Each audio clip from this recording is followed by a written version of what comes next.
Salut à tous, c'est Eddy. Alors aujourd'hui, on en sait un petit peu plus sur Luminar AI. On a eu quelques petits compléments d'informations, bien sûr. Là, je vais vous partager encore une petite information que j'ai ici sur un des outils par intelligence artificielle, et pas des moindres, puisque c'est celui qui va être au cœur, on va dire, de l'action au niveau de l'intelligence artificielle, et avec les modèles, autrement dit les templates. D'accord, ce que je vous avais dit la dernière fois.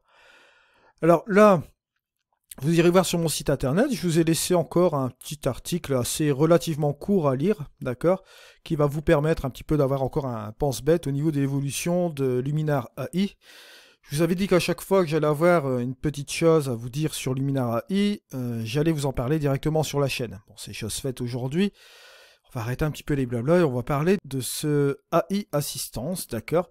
C'est un des outils principaux, donc il va faire tampon donc avec nos templates. Je vais vous expliquer un petit peu le fonctionnement. Bon là, en fait, ce qui se passe, c'est que l'assistance par intelligence artificielle contient une base de données, des milliers d'images qui proviennent du monde entier, bien sûr par des professionnels. Et bien entendu, ces recherches-là se mettent par définition avec des mots-clés, par 5000 mots-clés, comme vous voyez ici. Vous allez avoir une grosse base de données, c'est à partir de cette base de données-là que vous allez avoir les templates, c'est-à-dire que vous allez avoir votre image que vous allez rentrer dans Luminar AI, et l'assistant par intelligence artificielle, lui, va aller chercher dans ses bases de données au niveau de son image, il va comparer par rapport à la carte 3D que je vous avais parlé la dernière fois, et va vous mettre en place une proposition de plusieurs templates, un ou plusieurs templates, d'accord?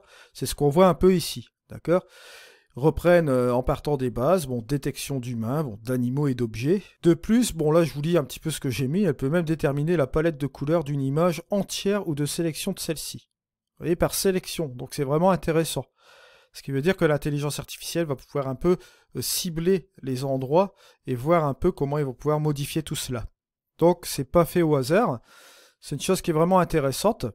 Et ils vont vous recommander plusieurs templates, bien évidemment, parmi les choix. Ça va permettre un enjeu quand même important, je pense, pour la post-production. Je dis que c'est quand même une sacrée avancée pour un peu tout le monde, on va dire. Bien évidemment, je ne mets pas en avant les autres outils, la possibilité d'utiliser les outils aussi manuellement. Ça, vous avez encore tous ces outils que vous pouvez encore paramétrer. Autre avantage aussi, également, si vous avez une proposition avec un template, que vous voulez modifier ses réglages, vous modifiez ces réglages bien évidemment.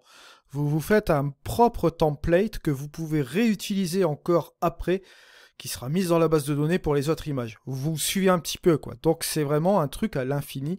C'est un truc qui va être vraiment pratique, je pense. Bon, je vous remercie de m'avoir suivi, c'était Eddy. Allez, au revoir.